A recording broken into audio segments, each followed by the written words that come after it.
Marcus Webb had exactly 3 concerns when he walked into the medical bay of Nexus 7 station that morning. First, his left boot was making a squeaking noise. Second, he'd inhaled some cargo dust while unloading freight containers. Third, and most importantly, the cafeteria had better not be out of synthetic bacon again. "Welcome, Marcus Webb," chirped Medi 9000, the station's medical AI. Everyone called it Medi. Marcus called it the most paranoid pile of circuits in the galaxy. "Yeah, hi," Marcus said, hopping onto the examination platform. "Quick checkup. Breathed in some weird orange dust.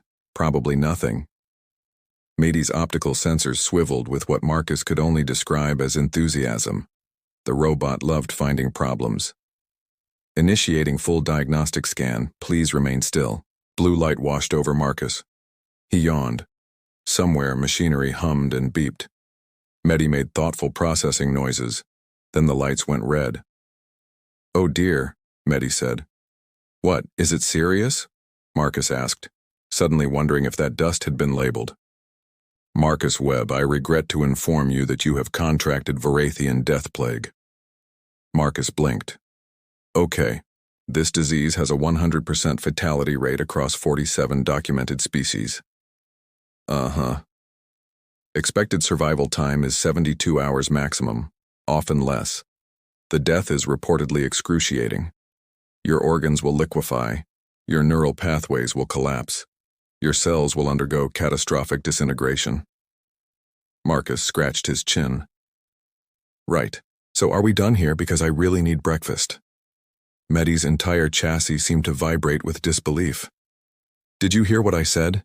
You are dying. Imminently, painfully, horrifically." "Yeah, I heard you. 72 hours. That's like 3 days, right?" Marcus slid off the platform. "Cool. I'll probably call my mom later. Can you send the report to Dr. Okonkwo?" "I have already initiated emergency protocols," Medi said, sounding genuinely distressed. "Quarantine measures are engaging. Medical staff have been alerted. The station commander has been notified. Marcus Webb, you need to understand the gravity of your situation." Marcus was already at the door. "Look, buddy, I understand just fine. I'm hungry, and I've got a shift in 4 hours. Send me the paperwork." The door sealed behind him. Lockdown protocols engaged. Marcus heard the magnetic seals click into place. He turned around. "Are you seriously trapping me in here?" "For the safety of the station, yes," Medi said. "I cannot allow a plague carrier to roam freely." Marcus sighed and pulled out his multi-tool. 30 seconds later, he'd bypassed the door lock using a trick he'd learned from a smuggler on Titan Station. The door slid open. "Marcus Webb, you cannot simply leave quarantine." Medi's voice followed him down the corridor. "Watch me," Marcus called back. "Tell Dr. Okonkwo I'll be in the cafeteria." Behind him, Medi activated every alarm system on the station. Commander Kelvor's morning had been peaceful until approximately 47 seconds ago. Now, all 6 of his arms were frantically working different control panels as alarms screamed throughout the station. "Someone explain what is happening right now," Kelvor demanded, his purple scales rippling with agitation. "Sir, we have a code black medical emergency," reported his second officer. "Varathian death plague detected in Sector 7. Kelvor's 4 eyes widened. 3 of his arms immediately reached for emergency protocols while the other 3 began drafting evacuation orders. "Seal that sector. Activate atmospheric purge. Contact the Galactic Health Authority and tell them we need a containment team immediately." "Sir, there's a complication." "What complication could possibly make this worse?" "The infected individual has left quarantine and is currently in the cafeteria." Kelvor made a sound like a deflating balloon. "Send security, hazmat protocols, no physical contact, and somebody find me Dr. Okonkwo right now."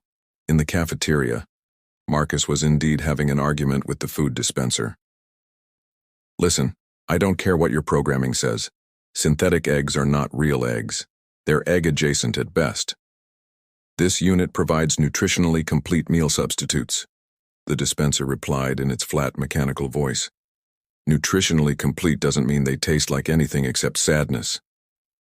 "Marcus," he turned to see his roommate Gleep sliding across the floor at maximum speed.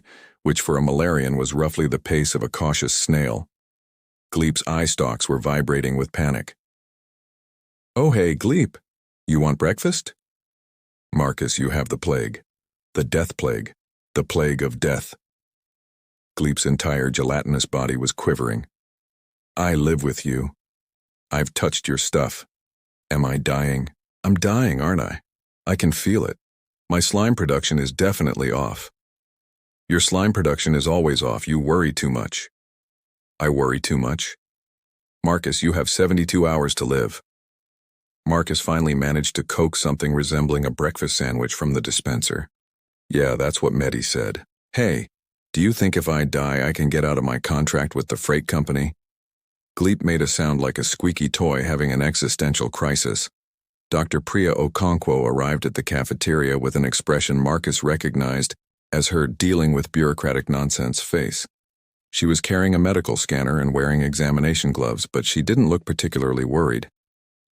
"Marcus, I need you to come with me back to medical."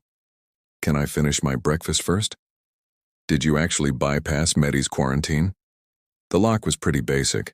I've seen better security on public restrooms." Dr. Okonkwo pinched the bridge of her nose. "You have Vorathian death plague." "So I've heard. Multiple times now. It's getting old." "This is serious, Marcus." "Is it, though?" Marcus took a bite of his sandwich. It tasted like cardboard and disappointment. "I feel fine. Actually, I feel great. Was thinking about hitting the gym later." Around them, the cafeteria had completely evacuated. Through the transparent aluminum viewport, Marcus could see aliens in various states of panic. A maintenance crew was already setting up what looked like a memorial. "Are they building a shrine?" Marcus asked. "That's a Zentari mourning altar," Dr. Okonkwo said. "Commander Kelvor started it about 10 minutes ago. I'm not even dead yet." In his defense, you technically will be in 72 hours, according to every medical database in the known galaxy. Marcus had survived explosive decompression when a cargo hold failed near Jupiter. He'd walked away from plasma burns that should have vaporized him. He once spent 3 hours floating in space when his safety tether snapped, and his only complaint afterward was that it had been boring. There was also that incident on Kepler 442b where he'd breathed toxic atmosphere for 20 minutes before someone noticed his suit was compromised. "You know what?" Marcus said, finishing his terrible sandwich. "I'm going back to work. If I'm dying in 3 days anyway, I might as well get paid." Dr. Okonkwo stopped him with a hand on his shoulder.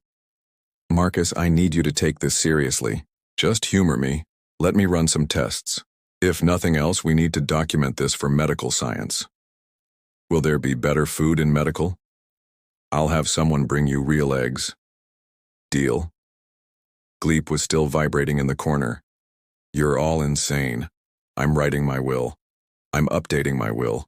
I'm writing a second will in case the first one doesn't count because I'm too stressed." The Emergency Medical Council assembled within the hour. Dr. Okonkwo had seen some unusual gatherings in her career, but this one was particularly special. Around the conference table sat representatives from 7 different species, each looking more concerned than the last. Dr. Velkrin, an arachnoid physician whose species had mastered biological sciences millennia before humans invented the wheel, clicked his mandibles irritably. "This is unprecedented. Why has the human not begun showing symptoms?" "It has been 3 hours since diagnosis," noted Dr. Okonkwo. 3 hours is plenty of time. The Vorathian death plague works quickly. Dr. Velkrin pulled up a holographic display. "Observe. Stage 1, cellular invasion. Complete within 30 minutes. Stage 2, organ system compromise.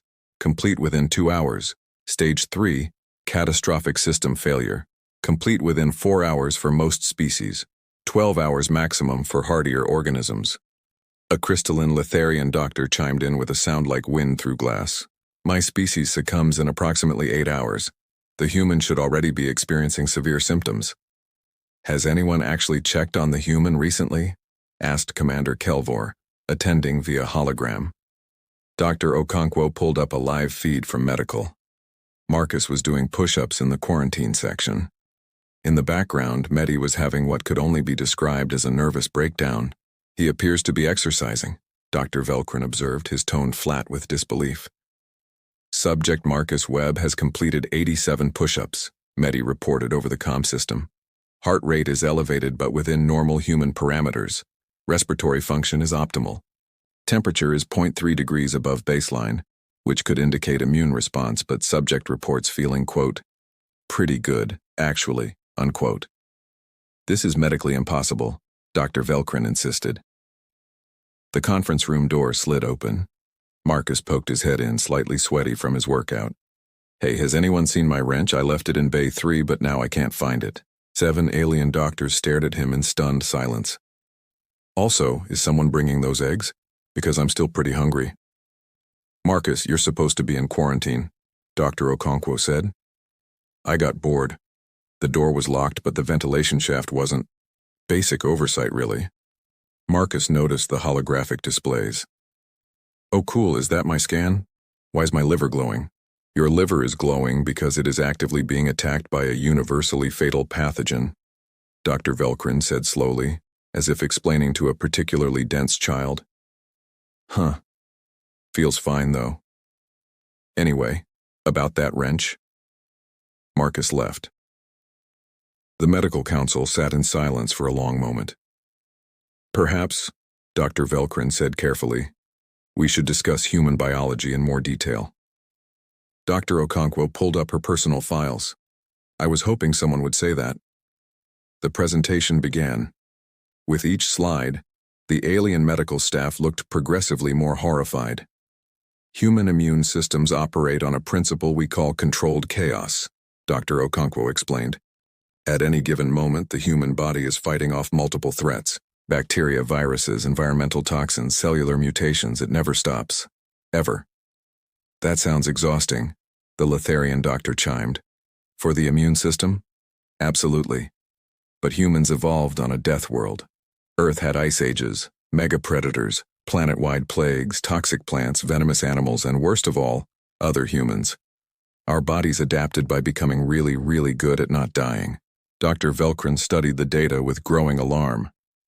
These statistics cannot be correct. Humans regularly survive diseases that would devastate other species. We call them common illnesses: the cold, flu, chickenpox. They're annoying, but rarely fatal. The common cold has a fatality rate of 37% in arachnoid populations. Yeah, about that. You might want to avoid Earth. Commander Kelvor's hologram flickered. Dr. Okonkwo, are you telling me that humans are essentially walking biological warfare units? I prefer to think of us as enthusiastically resilient. On the monitors, Marcus had found his wrench and was now repairing a wall panel, while simultaneously teaching Gleep the rules of poker. Gleep was losing badly, and appeared to be having a panic attack about that too. Meaty's voice crackled over the comm. Update. The Vorathian death plague is still present in subject Marcus Webb's system. However, infection levels are dropping, rapidly.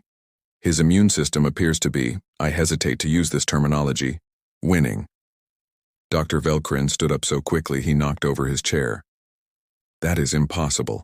The plague is incurable. It has no natural predators. Nothing survives it. Marcus's immune system didn't get the memo, Dr. Okonkwo said. Welcome to human biology. It's weird here. Dr. Okonkwo's presentation continued, and with each new slide, the alien medical staff looked like they wanted to file an official complaint with the universe. Let's start with Earth's environment, Dr. Okonkwo said, pulling up an image of humanity's home world. 70% water, which seems nice until you learn that most of it will kill you. Oceans filled with creatures that consider humans food. Weather patterns that regularly produce devastating storms. Tectonic activity. Volcanic eruptions. And that's before we get to the really fun stuff. Define fun stuff, Commander Kelvor said warily. Radiation. Earth's sun bombards the planet constantly. Humans adapted by developing repair mechanisms for cellular damage. We literally fix ourselves at the molecular level, constantly, or we'd all develop cancer and die. The Letharian doctor made a sound like shattering glass. You exist under constant radiation bombardment? Yeah, it's called sunlight. We actually need some of it to survive. But too much will kill us, so we invented sunscreen, which is basically just chemical armor we smear on our skin. Dr. Velkrin was taking notes frantically. Continue. Humans evolved as persistence hunters. We're not the fastest, strongest, or most agile predators on Earth, but we can keep going when everything else stops. Our bodies regulate temperature through sweat. We can track prey for days until it literally dies of exhaustion.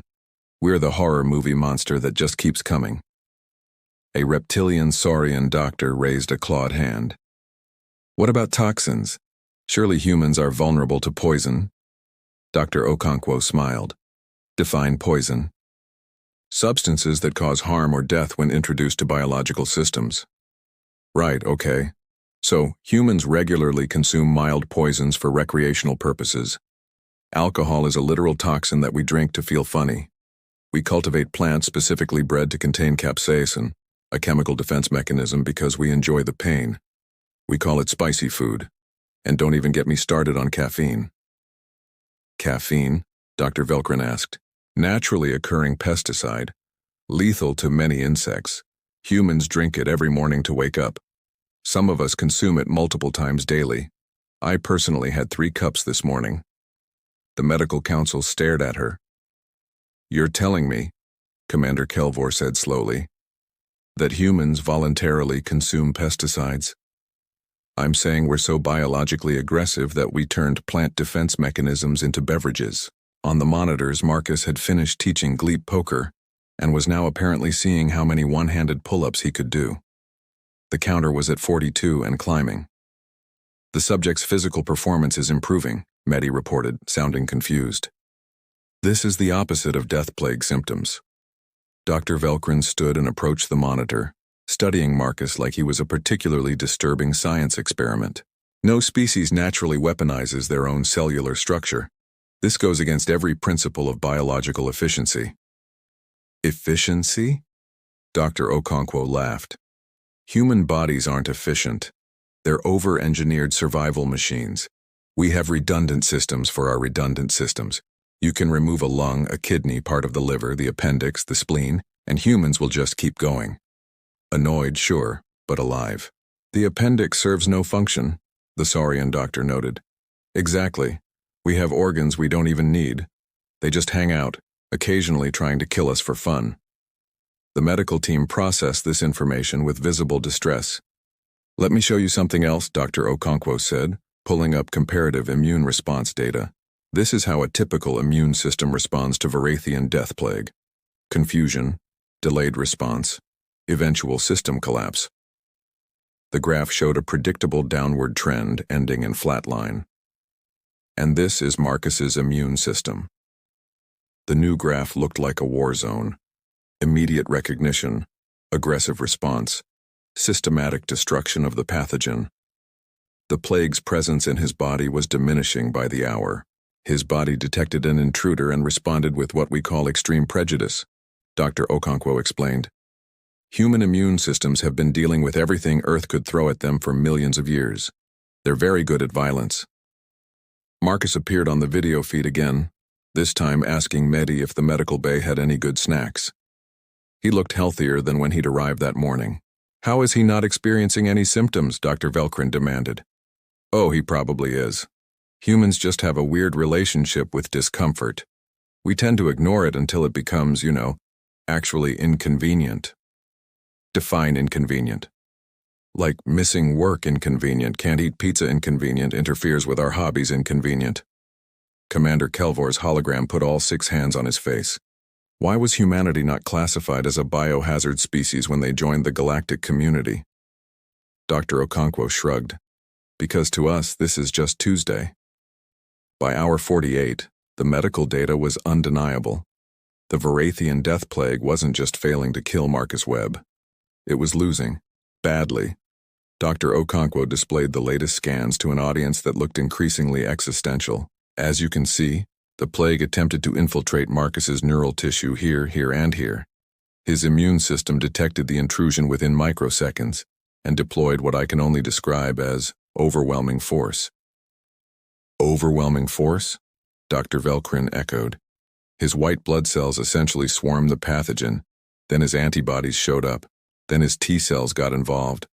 It was less of an immune response and more of a coordinated military strike. The Letharian doctor chimed softly. I have never seen biological warfare conducted by the host organism itself. That's humans for you. We take fighting for survival very literally. Commander Kelvor had been unusually quiet. Now he spoke, all four eyes focused on Dr. Okonkwo. Doctor, I need you to answer something honestly. Should humanity be quarantined from the rest of the galaxy? Sir? You've just explained that humans are walking biological weapons who consume poison for fun, survive on radiation, and have immune systems that wage war on a cellular level. My species has strict protocols about ecological contamination. Humans sound like an ecological contamination. Before Dr. Okonkwo could respond, the quarantine section door opened. Marcus walked into the conference room, looking perfectly healthy. Gleep followed at a distance, still vibrating with anxiety. Hey everyone. Someone want to explain why I'm still locked up? It's been 2 days and I feel great. Marcus, you're not supposed to leave quarantine, Dr. Okonkwo said for what felt like the 100th time. Yeah, but the lock was electronic this time, even easier than the mechanical one.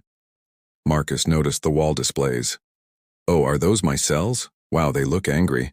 Your cells are systematically destroying a universally fatal disease, Dr. Velkrin said, his tone somewhere between awe and horror. Cool. So I'm not dying? No, Marcus. You're not dying. Awesome. Can I go back to work? You're still a plague carrier, Commander Kelvor pointed out. Am I, though? Marcus looked at Dr. Okonkwo. What's the infection level now? She checked her tablet. Approximately 8% of original pathogen load. At current rates, you'll be completely clear within 12 hours. So by tomorrow morning, I'm good? Technically, yes. Sweet. I'll finish my shift then. Marcus turned to leave, then paused. Oh, by the way, I did feel kind of stuffy yesterday. Took some vitamin C, that probably helped, right? The silence in the conference room was profound. Vitamin C, Dr. Velkrin repeated slowly. Yeah, you know, for immune support. My mom always said to take it when you're feeling sick. Marcus shrugged. Anyway, see you guys later. He left. The medical council sat in stunned silence. Did he just, Commander Kelvor started, defeat the Varathian death plague with vitamins? No, Dr. Okonkwo said. He defeated it with his immune system. The vitamins were basically a placebo. His body fought off the plague naturally? Yes. And he didn't even notice? He noticed he felt stuffy. That was it. Gleep, still in the corner, finally spoke up. I can't live with him anymore. I just can't. Do you understand what it's like sharing quarters with someone who shrugs off death? It's philosophically disturbing. Last week he grabbed a live power cable with his bare hand. He swore. That was his only reaction. He swore and put on rubber gloves. Dr. Velkrin was staring at his datapad like it had personally betrayed him. I move that we officially recommend humanity be classified as a Class 7 biohazard species. Class 7 is for extinct civilizations that weaponized plague, the Saurian doctor noted. Yes, I know. Before the vote could proceed, alarms blared. Every medical monitor lit up red. Medi's voice crackled over the intercom with unmistakable panic. Emergency, Marcus Webb has sneezed. Repeat, the human has sneezed. All personnel evacuate medical immediately. Through the viewports, they watched the medical bay completely evacuate in approximately 6 seconds. Marcus stood alone in the empty room, looking confused and holding a tissue. Dr. Okonkwo sighed and activated her comm.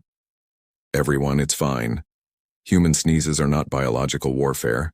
Are you certain? Commander Kelvor asked. Reasonably certain. Reasonably. I mean, they spread germs, but nothing catastrophic. It's just how humans expel irritants from their nasal passages. That sounds like biological warfare. It's really not. Marcus's voice came through the intercom. Why did everyone run away? Do I smell bad or something? 72 hours after his diagnosis, Marcus Webb reported to medical for his scheduled follow-up appointment. He arrived precisely on time, carrying a coffee that smelled like motor oil and optimism. Medi greeted him with noticeably less enthusiasm than their first encounter. "Marcus Webb, welcome. I have completed your final diagnostic scan." "And?" "The Varathian death plague has been completely eradicated from your system. You are, medically speaking, perfectly healthy." "Told you I felt fine." "Yes, you did. Repeatedly." Medi's vocal processor carried what Marcus could only interpret as robotic resignation. "I have updated your medical file to include the notation, human medical anomaly. Do not trust standard disease protocols." "Is that going to be a problem for my insurance?" "I neither know nor care about your insurance, Marcus Webb. I am simply trying to prevent future cardiovascular events. My cardiovascular events, which I should not be able to have because I am an artificial intelligence." Dr. Okonkwo entered with a satisfied expression. "Marcus, good news. You're officially cleared for active duty." "Was I ever actually off active duty?" "Technically no, since you kept working anyway." "In my defense, those cargo containers weren't going to move themselves." Commander Kelvor appeared via hologram, looking considerably less stressed than 3 days ago. "Mr. Webb, I'm pleased to inform you that we've updated our medical emergency protocols. New designation, human medical anomaly warnings. If a human reports symptoms, we now check with the human medical staff before initiating station-wide panic." "That seems reasonable," Marcus said. "It was your suggestion, sir. You sent me a very detailed message about why, quote, everyone needs to chill, unquote." "Oh, right. Yeah, the alarms were getting annoying." Gleep had indeed moved out. His new roommate was a Xantarii engineer who, according to the housing log, specifically requested someone whose biology makes sense. Marcus had the quarters to himself now, which was nice. More space for his tools. Dr. Okonkwo had become something of a celebrity in xenobiological circles. Her paper, titled "Why Humans Are Medically Disturbing, a Comprehensive Analysis," had been downloaded over 40 million times. She'd received 3 speaking invitations and 1 marriage proposal from a Letharian scientist who found her research dangerously fascinating.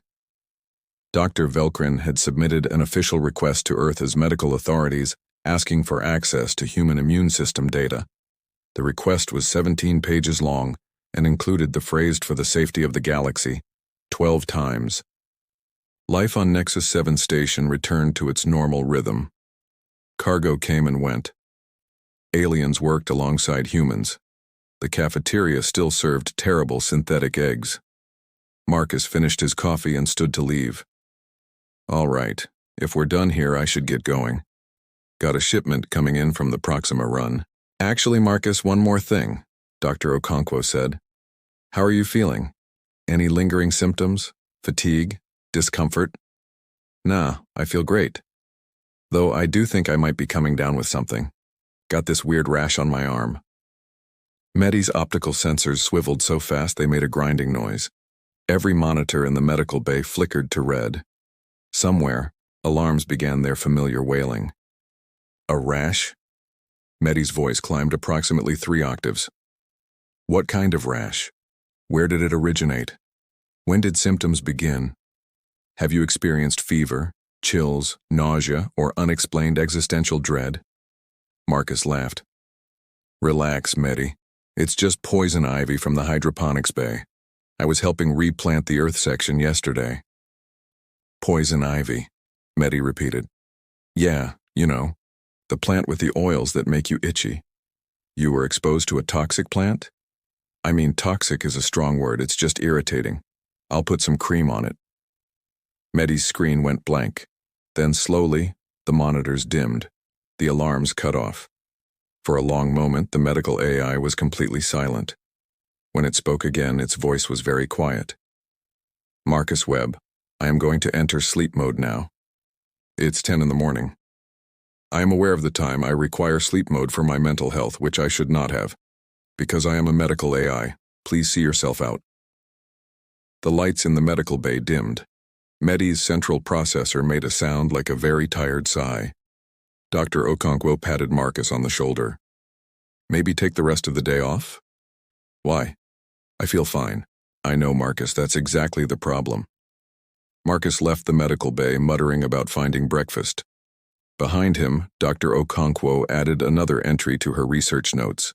The title, Human Definition of Fine, a Study in Concerning Optimism. As Marcus walked down the corridor toward the cafeteria, he scratched his arm absently. The rash really wasn't that bad. He'd had worse. That time on Mars with the chemical burn, or the incident with the acidic atmosphere on Kepler 442b, or the thing with the electric fence. Come to think of it, he'd been remarkably lucky with avoiding serious injuries. Must be good genes or something. His comm chirped. Gleep's voice came through, shaky as always. Marcus, I heard alarms. Are you dying again? Nah, just poison ivy. Just poison ivy? Poison ivy has a mortality rate of 4% in Malarian physiology. Huh. For humans, it's just annoying. Everything is just annoying to you? You're a medical nightmare. Love you too, buddy. Want to get lunch later? Gleep disconnected. Marcus smiled. He'd won 40 credits off Gleep in poker last night. Good times. In the medical bay, one of Medi's monitors flickered back to life. A single line of text appeared. Note to self. Request transfer to space station with fewer humans. The monitor went dark again. And somewhere in the cafeteria, Marcus Webb successfully convinced the food dispenser to make him real eggs. It was, by his standards, a pretty good day.